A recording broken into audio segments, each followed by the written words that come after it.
நம்ம இஜ்மா இஜ்மா என்பது இல்லை அப்படி என்று சொன்னா இவர்கள் எல்லோரையும் வழிகேடு என்று சொல்றதுக்கு தைரியமா சொல்லணும். விளங்கிட்டா எல்லாம் வழிகேடு, நம்ம புதுசா என்ன செஞ்சுக்கிறோம், இஜ்மான்ற செக்ஷன் நம்ம கண்டுபிடிச்சிக்கிறோம். அல்லது நம்ம இஜ்மாவை பற்றி விளங்கி இருக்கக்கூடிய முறை பிழை என்று நம்ம என்ன செய்ய வேண்டும், முடிவு எடுக்க வேண்டும். ரெண்டுல ஒரு முடிவு தான். இதுல முதலாவது முடிவு இருக்குதே அது பாத்திலே தான். எது, குர்ஆன் சுன்னாவுக்காக வேண்டியே வாழ்ந்த அறிஞர்கள் இஜ்மா ஒத்தர் யூஸ் பண்ணி ரெண்டாவது ஆள் யூஸ் பண்ணாம இருக்கிறத நான் சொல்லல.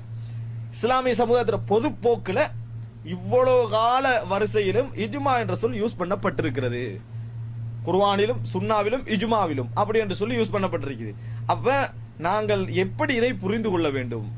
இதை ஒன்றோ குர்ஆன் சுன்னா ஒரு மூலாதாரம், இஜ்மா இன்னொரு மூலாதாரம் என்று விளங்கித்தான் நாங்க என்ன செய்யறோம், வழிகேடு என்று சொல்றோம். இஜ்மா ஆதாரம் காட்டக்கூடாது.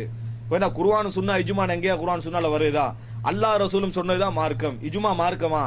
ஏன் நாங்க எப்படி விளங்கிட்டோம் என்று சொன்னால் குர்ஆன் சுன்னா ஒன்று, இஜ்மா இன்னொன்று விளங்கிட்டோம். சோ எங்கட விளக்க பிழையால நாங்க என்ன செய்யறோம்டா இஜ்மா என்ற ஒன்று இல்லை அப்படின்னு முடிவுக்கு வரோம்.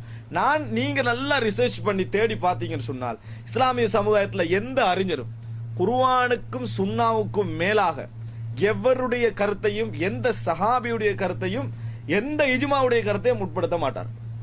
அப்படிப்பட்ட அறிஞர்கள் மூணாவது மூலாதாரம் என்று உருவாக்குவாங்களா? என்ன அறிஞர் இது நல்ல முறையில் சிந்தித்துக் கொள்ள வேண்டும். நான் சொல்றது என்னன்னா, அறிஞர்கள் உருவாக்குவாங்களான்னு அறிஞர்கள் உருவாக்கி தான் இருக்கிறாங்கன்னு சொல்லக்கூடாது. 4 அறிஞர்களை நான் சொல்லவில்லை. இஸ்லாமிய சமுதாயத்துடைய பொதுவான போக்கை நான் சொல்லிக் கொண்டிருக்கிறேன். எந்த காலத்திலும் மாறுபடாம வந்த போக்கு.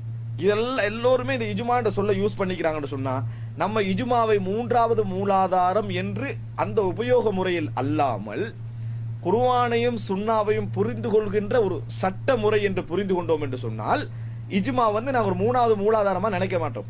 குர்ஆனிலும் சுன்னாவிலும் இஜ்மாவிலும் கியாஸிலும் என்ற வார்த்தை பிரயோகங்கள் உபயோகிக்கப்பட்டிருந்தாலும் நாங்க என்ன செய்ய மாட்டோம், அதை சரியான முறையில் புரிந்து கொள்ள நாங்க பார்ப்போம்.